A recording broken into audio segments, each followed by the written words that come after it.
Welcome to the opening bell of the NFL Stock Exchange podcast. I'm Trevor Sikkema. That's Connor Rogers. Joining you guys for the first time live for the 2022 season. Getting you ready for kickoff here on Thursday night football with the Bills and the Rams. Connor, how we feeling, man? It's our first time doing this bad boy live. How do you feel? Dude, it's awesome. This is going to be a little Thursday tradition for us.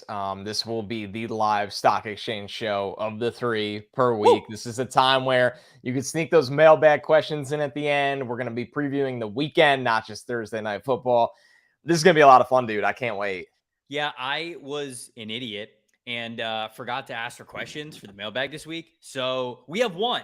We have one that somebody sent us, and it's a rogue question, but it's actually a really good question. So we'll end the show with that, and it's actually a really good one, so you guys can look forward to that. And I promise I won't be dumb from this point forward, and we will actually ask you for your questions so we can make sure that we get a mailbag in here every single week. Before we dive into what we're doing this week, which is we are drafting, what's the best way to say this? We are drafting games that we are going to pick, right? We're drafting game picks. So instead of just going through every team in the NFL, every matchup, because we know there's like some that are good, but there's some that are stinkers. Instead, what we're going to do is we're going to take all the games and say, okay, here's the spreads, here's the over-unders. Let's draft against one another. Which ones that we think are more likely to hit? Connor's going to get his 4. I'm going to get my 4, snake draft style, of course. You guys know on this podcast.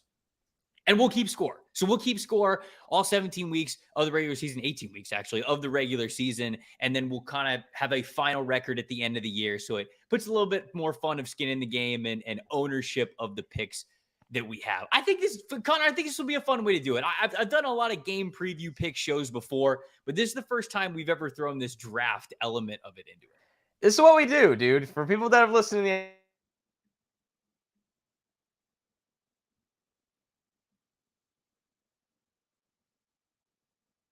previewing every single NFL week. We were talking about this. We're like, how far do we go into the college week? And we came to the conclusion that, you know, for those who have missed it, Tuesdays, we are going to be doing our mostly college heavy stock watch kind of show. This is a good way for us to ramp up into the NFL week while keeping the classic drafting theme. Yep. Well, before we get kicked off, you guys have like an hour and 15 minutes left to download PFF's app on the App Store. If you have an Apple device, you can go see it.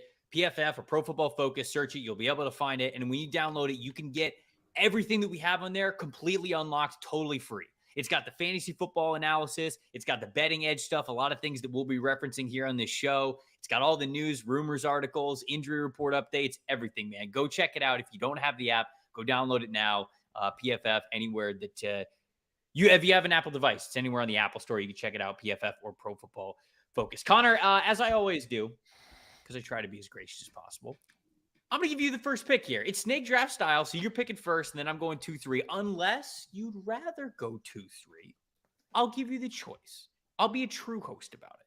Which you rather go first? You want back-to-back here? What do you want?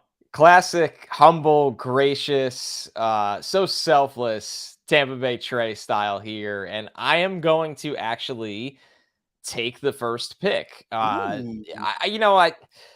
There's one that I feel really strongly about, and it's week 1. I will warn you, and you know this, but the audience, nothing will humble you like week 1. You know nothing. You're not privy to any of the surprises around the NFL. There's just so much unknown. That's why week 1's always the hardest. What I do know, Trevor, or what I think I know, and people can roast me if I'm wrong, is that the Saints should beat the Falcons by a touchdown, people. Come on now. You got to be kidding me. Plus 2 field goals, a touchdown, whatever you want to call it. The Saints are 5.5-point favorites. Yes, they are going to Atlanta. That's why this is not up to a touchdown yet. Trevor, I know they traded Chauncey Gardner-Johnson.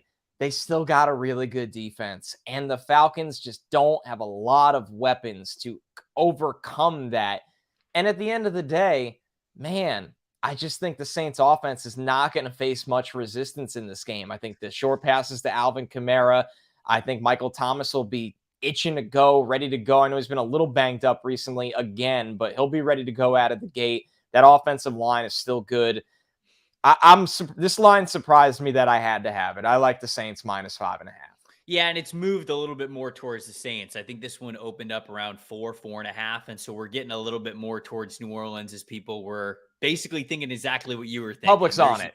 There's no way that that they were going to lose this game or even not win this game by close to a touchdown or more. And it makes sense, right? You look at the Atlanta Falcons last year. That defense was bad, and Connor, it didn't get much better. What do they do? It really didn't. They were the third worst defense in the NFL when it came to coverage and an EPA per play perspective.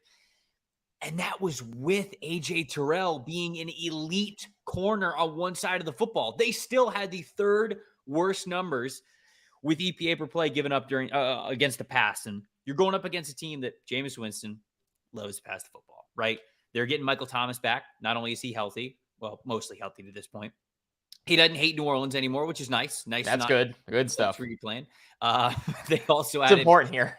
They added Chris Olave, traded up to go get him, and so that was a big addition there. And then I really like the addition of Jarvis Landry as well. I think that goes under the radar. So this is going to be a really good New Orleans Saints team. I think they start to prove that right out of the gate. And I agree. Was this one you liked? This was definitely on my list. So I wrote down 8 that I was most comfortable with. And this was absolutely one of my 8. It wasn't in my top 3, though. Wow. It was not in my top 3. Wow. I don't know if I'm just wild for that or you're doing the dirty bird over there. I don't know. I don't know about all that. But first game that I have, my number 1 seed, which I'm getting here at pick number 2. I like the Packers covering 1.5 against the Minnesota Vikings. Interesting. Because we got the Vikings at home, and I know that it's a road game. I know that the wide receiver group is still unknown in Green Bay. We haven't seen anything yet. Alan Lazard has not practiced for 2 days in a row, which I'm a little bit worried about, but it looks like Elton Jenkins and David Bakhtiari are back. So if that's the case, I still trust Aaron Rodgers to beat the Minnesota Vikings, because that's what that is. That's what this is, right? If we're talking a point and a half spread, you're basically saying, do you think the Packers are going to beat the Vikings? I do.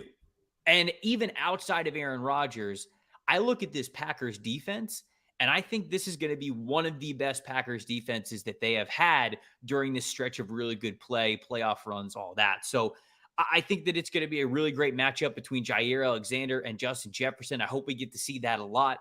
Brian Gutekunst said earlier this summer that Jair Alexander has the talent to be somebody who can move around the defense and almost play that shadow coverage role where it doesn't matter where Justin Jefferson's lining up. Now, I will say, because I've looked up the numbers on this, Jair Alexander, because of his size, you might think, okay, this is a guy who's played inside out a lot. He's got a lot of experience in the slot. He really doesn't. He's played over 2,500 career snaps on the outside and only 300 in the slot. Justin Jefferson, meanwhile, over the last 2 years, about 30% of his routes have come from the slot. So I'm very curious to see how they deploy Alexander against Jefferson. But for the most part, as a whole, I think the Packers are beating the Vikings. Therefore, I'm going to take them to cover the 1.5. What do you think about this one? I agree. So I do every game anyway for a pick'em pool.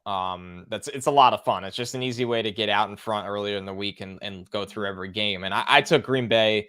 Now, they weren't in my top 3 for this show tonight because I think it's part of me buying so much into Minnesota's offense and fantasy this year that it kind of like poisoned my brain. Big Kirk Cousins guy. Yeah. We're a big Kirk Cousins believer. Yeah, Kirk Cousins with Kevin O'Connell. But no, listen. It almost made me forget, like, man, Green Bay is so good. The defense is so good. They're loaded at corner. They can rush the passer. They're very athletic in the middle of the field. I am fascinated, and not in a, being a jerk kind of way, not in a sarcastic way, to watch their offense. Because, listen, watching Davante Adams catch passes from Aaron Rodgers for the last decade or whatever has been a lot of fun. Aaron Rodgers is really good, too, without Davante Adams. They are going to be very creative with the pass game with Aaron Jones. People, for whatever reason, have completely forgot about Big Bob Tunyon, who seems to be healthy and I think is going to have a pretty good game as well. And they got, not great wide receiving talent, obviously, but because of that, people are overlooking their offense as a whole, whether it's the line, the multiple backs. Green Bay, you're right, Trevor. They should win this game. by at least 2 points, and I picked them to do the same. Who are you going with for your back-to-back pick, though? Okay, so for my back-to-back pick, laying some ground rules here because we are awful at putting the ground rules at the beginning and then announcing them. Yeah, the next show or the next month. Yeah. Once if I pick a game, like if I pick the spread or the over/under, you can't pick anything from that game, correct? Like that should be what we're going with. That game will not be talked about again on the show in any capacity. Okay. All right, as long as we're clear. For my second overall selection here, I'm going to go with the Buccaneers facing the Dallas Cowboys. And I'm going to hit not the spread, which the Bucs, I believe, are favored by 2 or 2.5, depending on where you look. I'm going to go with the over/under because the over/under for this game right now, I believe, is set at 50.5. That's what I'm looking at right now. So 50.5 points. I'm going the over. These were two teams that were in the top 5 of scoring last year. I get it. There's been a lot of exodus, whether it was Cedric Wilson, whether it was Amari Cooper. How much can you lean on CeeDee Lamb? Is Michael Gallup going to be a go? It looks like there's a chance he might play this weekend. Is Chris Godwin going to play this weekend? Probably not. But still, I think there's plenty of firepower. Fire up Julio Jones, baby. Fire him up. Let's do it. We're number 6 now. Dude, what a look. It saved his career as a Buccaneer. Julio Jones is catching 8 touchdowns this year. You heard it here first. Okay, so he's just an Atlanta Falcon in his prime. Actually, that would have been like 3. Yeah, he used to catch like 3 touchdowns a year in his prime. Yeah, that was actually being generous. So I think that there is enough firepower between these two teams to light it up more than 25 and 25. Like I think that we are getting a low 30s, mid 30s score between these two teams. The defenses have some nice players on them, but I don't think Trayvon Diggs is going to be quite the interception machine that he was last year. DeMarcus Lawrence, strong run defender last year, but didn't really flash as a pass rusher. Micah Parsons is going to be an absolute animal, no doubt about it, but he is just one man, although a wrecker of a one-man machine on that defense as well. I guess you're right. He could do the Doctor Strange thing where maybe he's multiplying into multiple people on the field, but look, Bucs defense is good as well, but I got faith in Dak Prescott. I think CeeDee Lamb is about to light the world on fire. I think we're about to see some fireworks, just like we saw open the season last year. Cowboys and Buccaneers, a lot of fireworks in that game as well. I'm going over 50.5 here for Tampa Bay and Dallas. It's a lot of points, but I'm with you. I like it. It's fun. It's one of those games where you're rooting for the points. You're rooting for, obviously to see Dak without Amari, how CeeDee Lamb functions as a volume number 1. The Bucs, man, what is there to say? Even if Godwin's not ready to go, they are just so deep at wide receiver. It is just unbelievable. Both of those lines, I think, will be okay in that game. I know Dallas has dealt with a lot of panic over the summer, but I think both lines will hold up enough that there will be a lot of points in that game. So it's funny you took an over for your second pick, because for my second pick, isn't it? I'm taking an under, and it's set really low. So I'm basically telling you I have no offensive expectations. Can I guess? Yeah, you can. I think you know it. Is it Niners Bears? No. Oh, okay. That one's at like 40. That's insane. That one's at like 40.5. And I was like, oh boy. Okay. They are telling you in Niners Bears that they think the Bears won't score and the Niners will be running out the clock in the second half with that basically total. That's what Vegas is telling you. I'm not saying that's what's going to happen. I think the Bears are no. The Niners, of course, are favored touchdown by favorites. A touchdown. Yeah. So the over/under's at 40. And they're favored. Road touchdown favorites. Road touchdown favorites. They think the Bears are going to stink. Yeah. I mean, there's some disrespectful road favorites. The Niners being a touchdown over Chicago at Chicago. The Ravens being a touchdown over the Jets at the Jets. That's Vegas telling you, like, you guys are really bad. So what I am taking is under 42 for Carolina against Cleveland. And there was a big part of me, I had written down, this is one of my favorites to pick. I was going to just go straight up with Carolina covering 1.5 against the Browns, but I feel more comfortable even with the under in this game. I just don't see a lot of offense here, Trevor. I think both teams are going to try to get the run game and short area pass game going early. I think it's not really going to come out of the gate in an overly explosive fashion. and that they will try to start actually throwing down the field a little bit when things open up in the second half, but not enough to make up this ground. This to me will be a game that ends somewhere in the teens, most likely, and that's not getting over that 42-point mark. I'm kind of surprised this wasn't even at 39, 38. I think we got a low-scoring, ugly game. Baker's going to be fired up to play the Browns, but the Browns have a good defense. And on the other end, with Jacoby Brissett, the Browns are going to try to run the ball. So I think this is a fast-paced game that does not have an overwhelming amount of touchdowns. I wasn't touching this one. I'm going to be honest with you. I was not touching Well, this you're game. a little skeptical on Carolina. You've been consistent with that. I'm super skeptical on Carolina. Obviously skeptical about what the Browns are going to be because on paper, you take away quarterback and this Browns roster is one of the best in the NFL, right? So it's elite at so many different positions. But what is Jacoby Brissett going to be for them? He has been I'll say successful spot starter a couple of instances throughout his career, but how much does that matter now as an 11-game starter, knowing that he is the guy there? Is he going to be able to give you that same kind of ability, especially right out of the gate for this Cleveland Browns team? On the road. Not sure. And then, right, on the road, of course. And then Baker, this is such an emotional game for Baker Mayfield. If you told me that Baker Mayfield's going to throw for like 300 yards and 3 touchdowns, all right, I'd believe you. That's wild, but I'd believe you. If you told me that Baker Mayfield was going to try to do way too much and would throw like 200 yards and 1 touchdown, 1 pick, like, you'd be like, all right, that's probably pretty standard for it too. So the range of outcomes for Browns Panthers was way too wide for me to be able to touch it. But look, if you think that these teams are going to be able to come out and play the kind of brand of football that they want to play, I think we're probably going to get that over. So I don't know. I wouldn't be touching this one. You're a braver man than I for doing it, but hey, bold choice. You're going with you're going with a high scoring affair, and anytime that's the case, that's a fun football game at least. So who you got next? Yeah, this is one of those games where you're like, man, you're right. You don't know what's going to happen. So I think that my ultimate outcome is I think not a lot is going to happen is kind of what I took away from it. So, all right. My next one here, I'm going to go back to a spread, and it's a big one. I'm going to take the Steelers getting almost a touchdown against the Bengals. They were on my list. This is on my list. I know they got blown out one time last year for sure against the Bengals. I get it, right? Number one, it's crazy. They lost 41-10 at the end of November, that game. The Steelers and they lost by 2 touchdowns in the September game, but the Steelers just had nothing going with Big Ben at quarterback. And let's not forget how good this defense is. I'm not saying the Steelers are going to outright win this game. The Bengals are favored by a touchdown for a reason. They are a damn good football team, and they are home. They were just in the Super Bowl. They have a ton of young ascending talent. The offensive line's a lot better. But I still think it'll be an interesting game. I don't think it's going to be a blowout in the sense that, the books are kind of telling you. I think the Steelers defense keeps them around the entire game.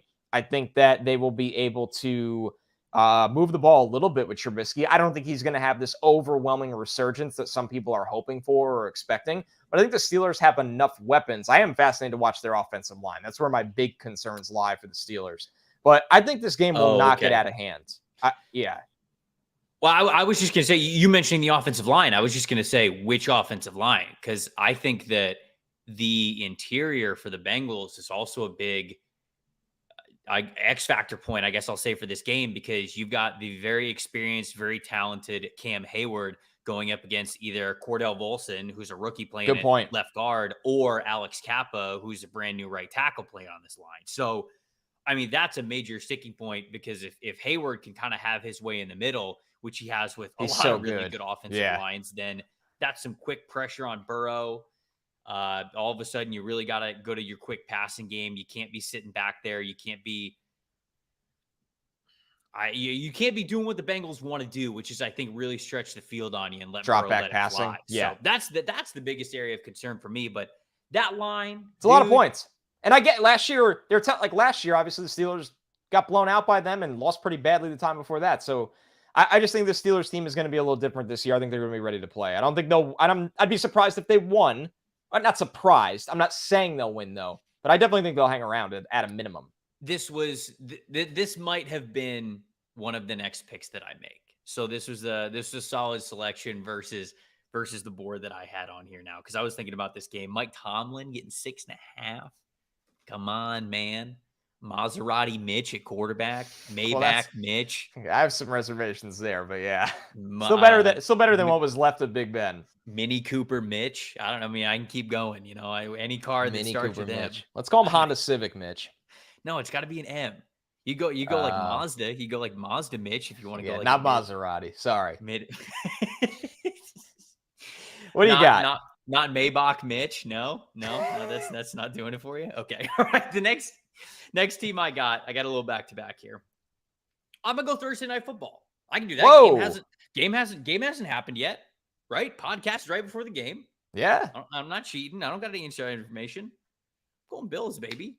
I'm going Bills. You are? Okay, I am not.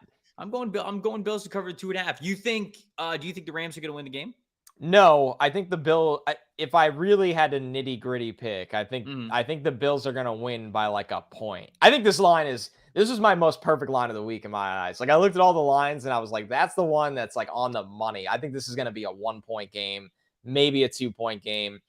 I couldn't.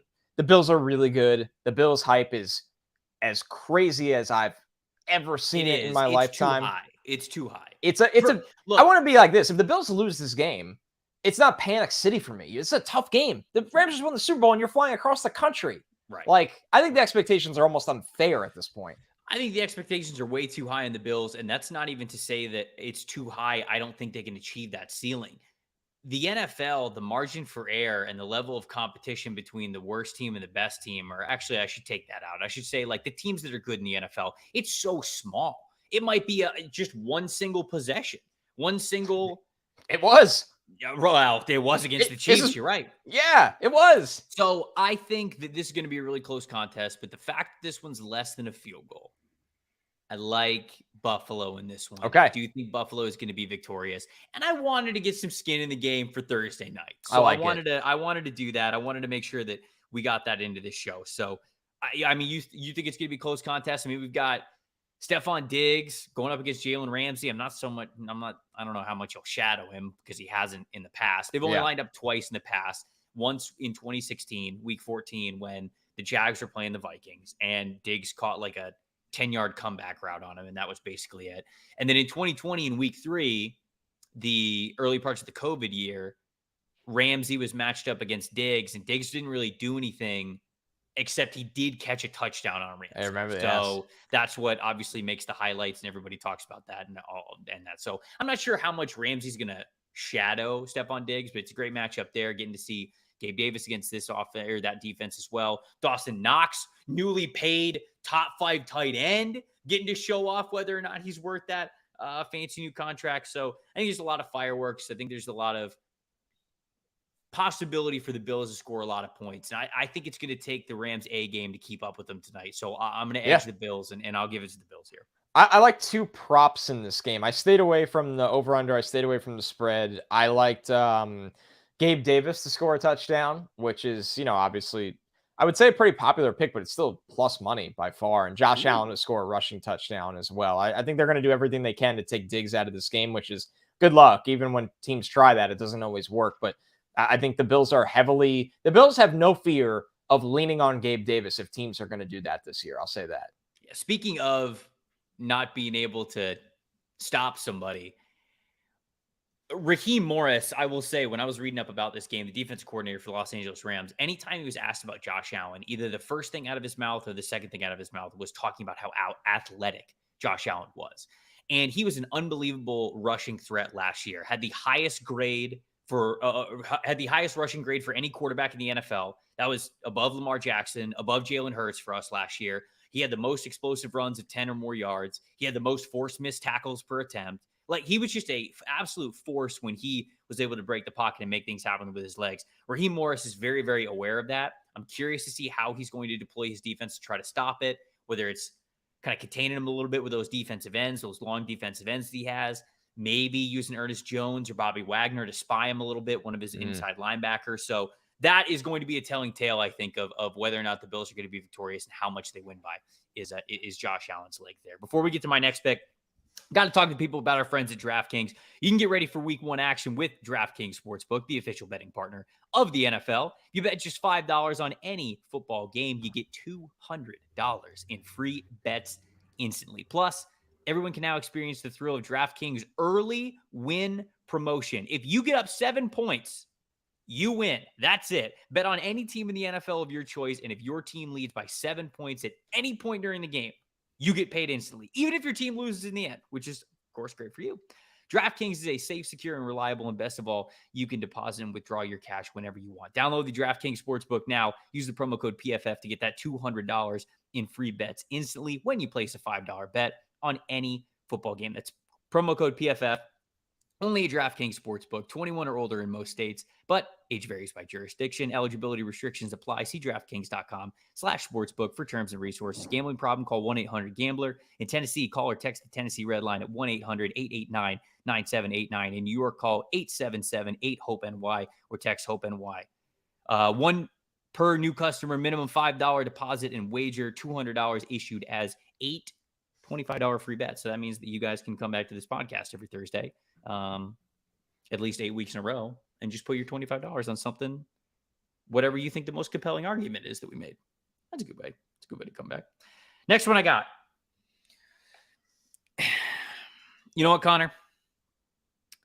I'm going a little bit against the grain on this one.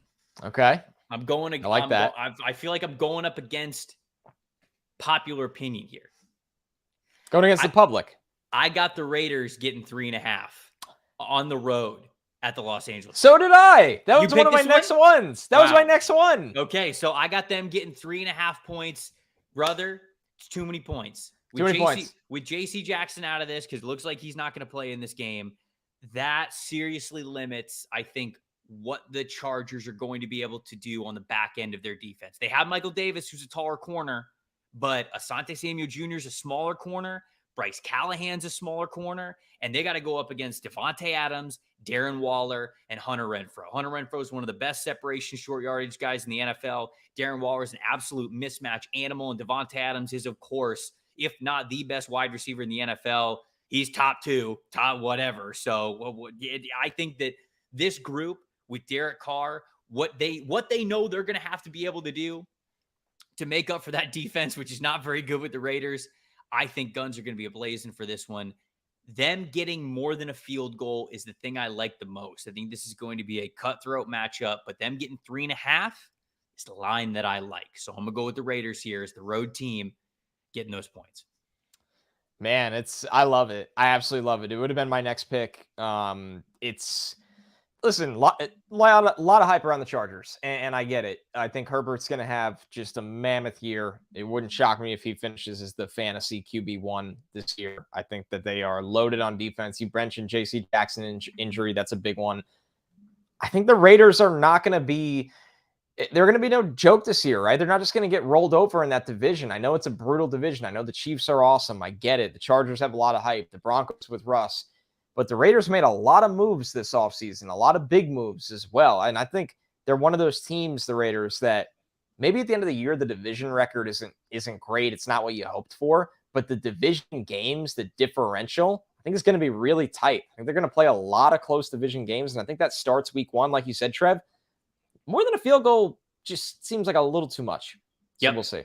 Yep. Really looking forward to, right before you get to yours, I just wanted to mention, looking forward to that Rashawn Slater versus Chandler Jones matchup, because Chandler Jones probably going to be the one that's playing that right outside linebacker spot while Max Crosby plays that Leo spot on the left side of the defense. Those two guys are going to be going up against each other. And Chandler Jones, for as great of a pass rusher as he has been, he's not the best run defender. And I will say that Rashawn Slater graded out really well as a run defender as a rookie. So I'm thinking that he takes that up another notch. And so we're going to be all watching the pass rush reps, where that's the thing that gets the money. That's what we're going to be paying attention to. But pay attention to the run blocking reps from Rashawn Slater too. If he can bully that left side of the line of scrimmage, that might be a difference maker in more than just the pass rush game, like a lot of people are going to focus on with that matchup. So I wanted to say that before you moved on to your last pick. Last pick, I mentioned this one earlier, and this was not, I wouldn't call it an emergency pick, but we went through a lot of the ones already on both ends that I really liked. So now we're getting a little bit further down here where, you're like, okay, I feel okay about this. I'm going to take the Niners beating the Bears by a touchdown. And man, I know it's at Chicago. I get it. It's sounding like George Kittle might not play in this game. He has a groin injury. He's not practiced this week. That's big, especially when you're trying to get a young quarterback going and Trey Lance. Trevor, and listen, Justin Fields had a really strong finish to the preseason. That was really promising. I don't know how Chicago can block the Niners up front. I think it totally ruins the game. Honestly, I think it totally ruins the game. I think Nick Bosa is going to have 2 sacks in this game. I think the defensive line is going to feast. I think it's going to put, if I know Trey Lance has been up and down over the summer so far, but if San Francisco can get any kind of a lead in this game and Chicago is forced to start to drop back and throw a lot with a young quarterback who is, getting better, but doesn't have the most around him, I think it puts him in a really bad spot where San Francisco can win this game by a touchdown or more. This just feels like a lot of things are not going the Bears' way in this matchup at all. And it just all starts with blocking that Niners front four. I don't see it. Feels like the only thing going the Bears' way is that Kittle might not play now, right? Yeah. With a groin injury. So it's going to be a very heavy Debo game. It will be a heavy Debo game. But obviously, George Kittle can be a great blocking tight end as well. So that would have been something that make it a little bit easier. I just trust Kyle. I do too. Right? I think that Kyle is one of those. I went into my season predictions coming up with my final win-loss records. And I really did not think that I would like the Niners as much as I did. But every time I went through each week and I looked at the Niners matchup and I was just you sell yourself on it. I just trust Kyle Shanahan. He's just a damn good coach. Good coaches win in this league, man. Especially when they have that kind of defense behind DeMeco Ryans. And I think I think the 49ers defense is going to be one of the best in the NFL this year. I'm higher on that aspect of their team maybe than anything else. I think DeMeco Ryans will pick his job at the end of this year. That's what I think. And basically how I'll play it until I see a reason not to. When the Niners are playing a team that has a questionable offensive line and either a young or questionable quarterback, I will always take their points. I will always take them to cover. We'll go through. So actually, your 4. I'll name your 4 and my 4, and then we'll. I want to get to some comments in the chat. You had the Saints to cover 5.5, playing the Atlanta Falcons. You had the Panthers Browns over 42.5, correct? Under 42. Under 42.5. Under 42.5. Steelers getting 6.5 versus the Bengals. And then you have the 49ers to overcome, what was it? Was it 7? Was it officially 7? 6.5. 6.5. All right. All right. Half points matter. I'll give you 6.5. Yeah, you will. Vegas is you will too. 7 in some places. Yeah. I'll give you Let's try. I'll give you 6.5. And I have the Packers to cover 1.5 on the road against the Minnesota Vikings. I got the Tampa Bay Buccaneers and the Dallas Cowboys going over 50.5 total. Bills covering that 2.5 point spread against the Los Angeles Rams here on Thursday Night Football. And then I've got the Raiders getting that 3.5 points as my final pick there. So we're going to keep score. We're going to keep score all year. And then obviously have our combined records when week 18 is all done. And we'll do something for it. I don't know what we're going to do. Maybe I got to buy a Jets jersey. You got to buy a Bucs jersey. I will never make you do that. I don't know. Look, the new Jets jersey, I don't hate, man. Actually, I'd probably buy a throwback Jets jersey. There you go. Now you're getting it. I might buy a current players throwback Jets jersey. Can I do that? Is that allowed? Yeah, I guess. Because people do that with the Bucs all the time, right? Like, I see it in the NFL shop, and I'm like, I don't know if I'm on board with it. They'll take like Tom Brady and they'll make like a creamsicle jersey out of it. Yeah, which they don't wear those anymore, right? So it's like you're bringing them back, though. They are, and I'm glad they are. Aren't they very controversial? I don't know how they're beautiful. They're great uniform. I love the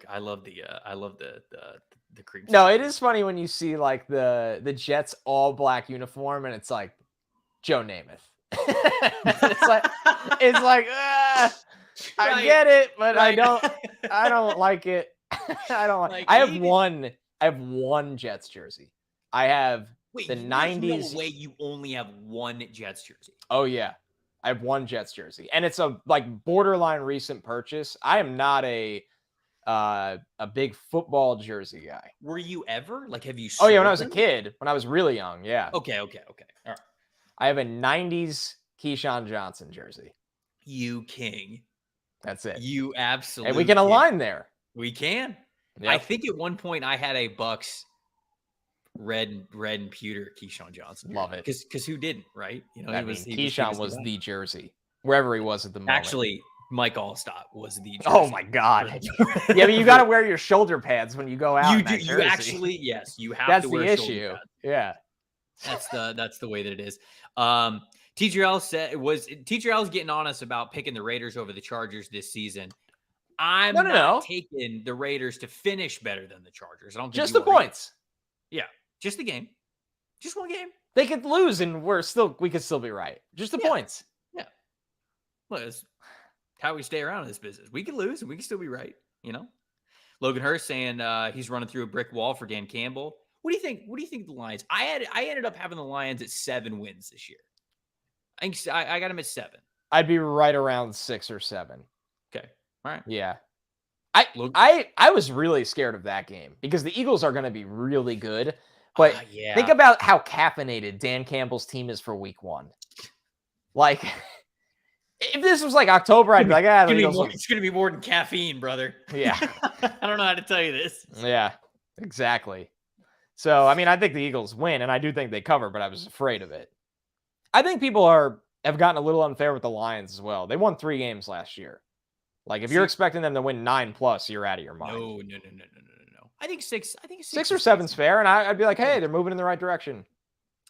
Sebastian asked this one, what would be more crucial, the Rams wide receiver and tight end against the Bills DBs or the Bills front 7 against the Rams O-line? I would go Bills front 7.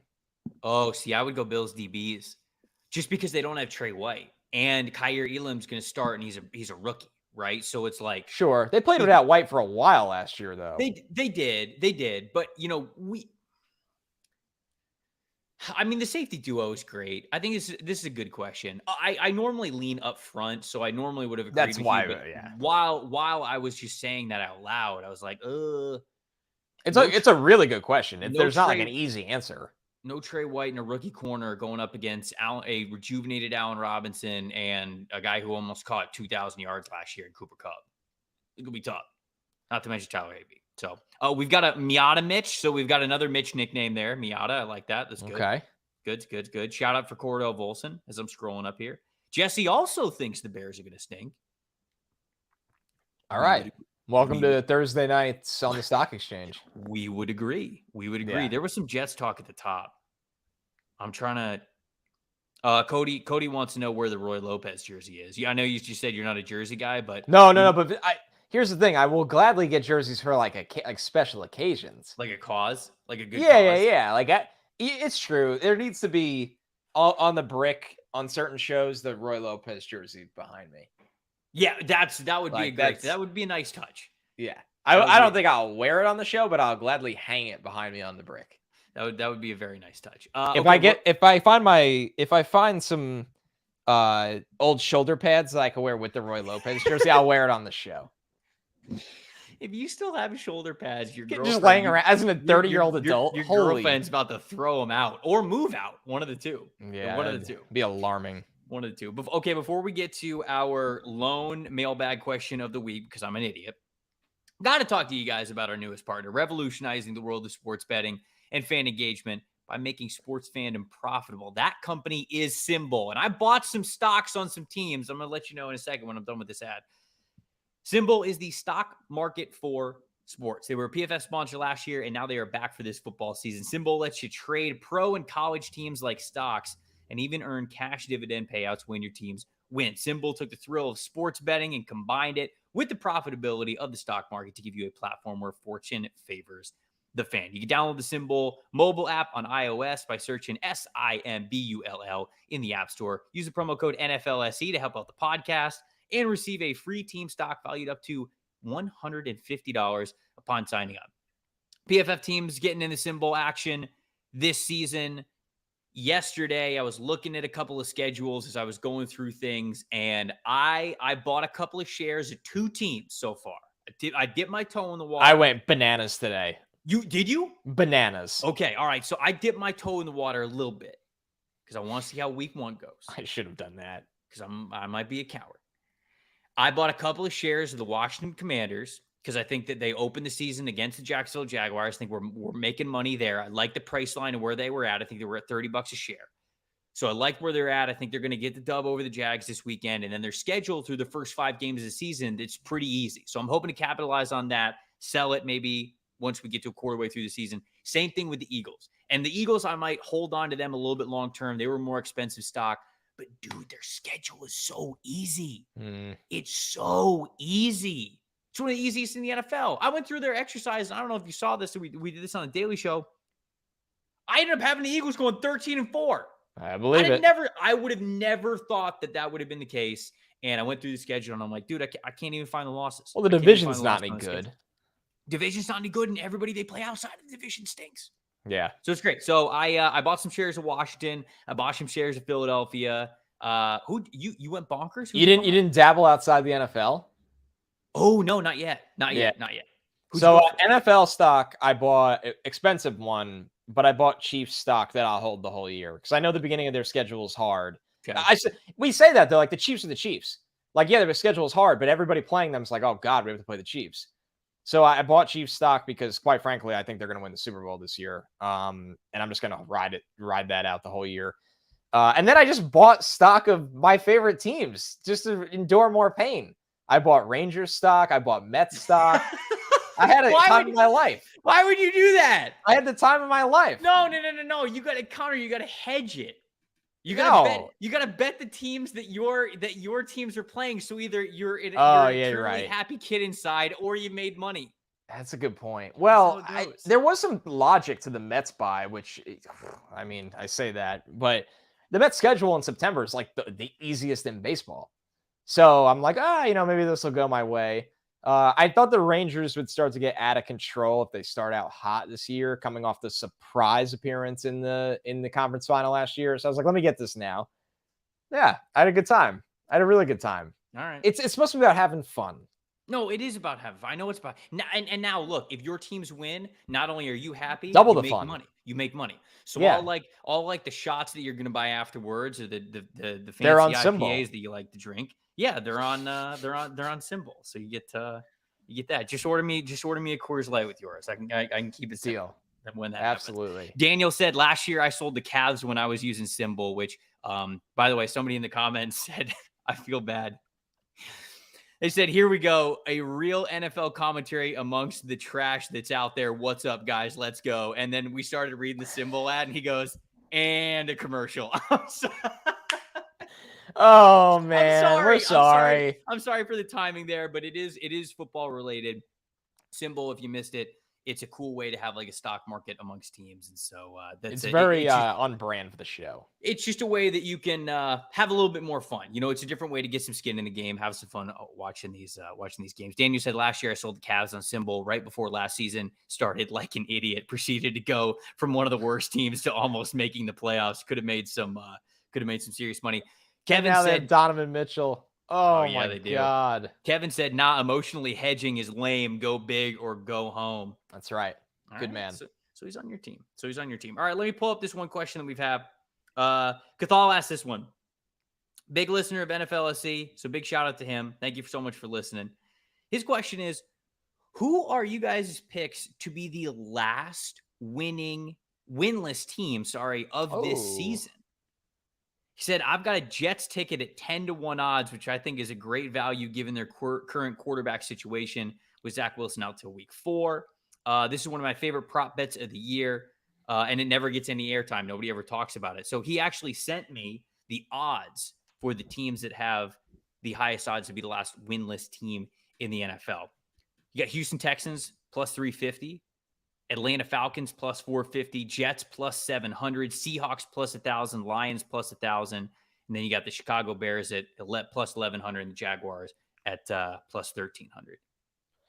It's tough to admit, but the Jets one is a good thought process because, man, they're not. If you were just making lines, because what's the schedule? That's good. They wouldn't be favored, in my opinion, in a game if you were making lines today Oh, yeah. until the Bears come to New York on November 27th. Oh, my gosh. So, like, after Thanksgiving. Dude, this is not good. So I get the thought process there. They got the Ravens, the Browns, Bengals, Steelers. They play the entire AFC North in a row. Like, how much does the league office hate the Jets? This schedule is like utterly ridiculous. That's pretty brutal. Utterly ridiculous. They get a stretch where they get the Packers and the Broncos back to back. Obviously, they play the Bills twice because they're in their division. Texans have the highest odds, I think, because a lot of people think they're going to suck. But Texans' schedule is home versus the Colts, okay, on the road against the Broncos, and then they got Chicago. They could beat the Bears. They host the Chargers. Then they go to the Jaguars, and then they go to the Raiders. So I don't think that one's absolutely terrible. I would not take those odds at all. The Falcons, the reason the Falcons aren't the highest is because they see Seattle week 3. And some people probably think they could win that game, and they could. But if they lose that game, they're in big trouble for a while as well, like the Jets. I think the only other one, I just looked at the Jags schedule, and I wouldn't bet on the Jags either, I don't think. No. There's too much variance there. Bears plus 1,100. They got Niners, Packers, Texans, Giants, Vikings, Commanders. Yeah, it's easy. I think, dude, I hate to say it, brother. I know. I get it. I hate to say it. Well, they're starting Joe Flacco. Like, yeah, I get it. I get it. I hate to say it, brother. It's kind of surprising they weren't top 2. It was the Texans and Falcons. Yeah. Yeah. Maybe because Vegas is really low on the Jacoby Brissett Browns. Maybe. But the Browns Evan asked in the chat, who do you like in an NFL Survivor League? Do you play Survivor League? I think it's the only thing I don't do. You don't do a Survivor League? At some point, you got to draw the line in the sand. You do. So, I am in a Survivor League. I'm trying to remember which team I picked.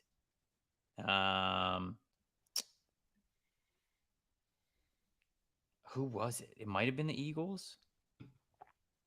Oh, okay. But the Eagles' schedule is pretty easy. No, it might have been the Commanders. I think it was the Commanders because the Commanders are at home against the Jags. I don't have a ton of confidence in the Commanders.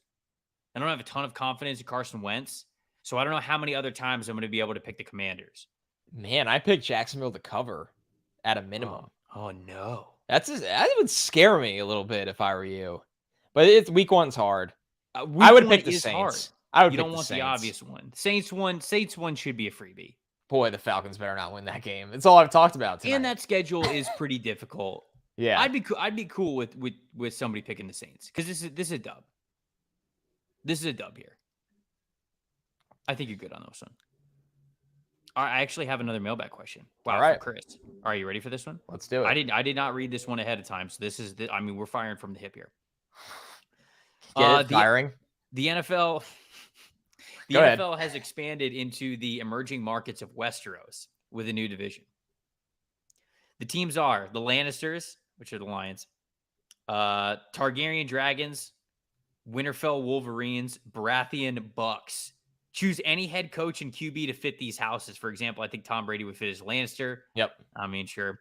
Knows how to play the game better than the rest. Yeah, no, that's actually a good one. Okay, so Dan Campbell has to be a Baratheon, right? I mean, he's the head coach of the Baratheon Bucks. I like Tom Brady as a Lannister. So I did a stream for Bleacher Report, Game of Thrones NFL stream, and I put Brady in House Lannister.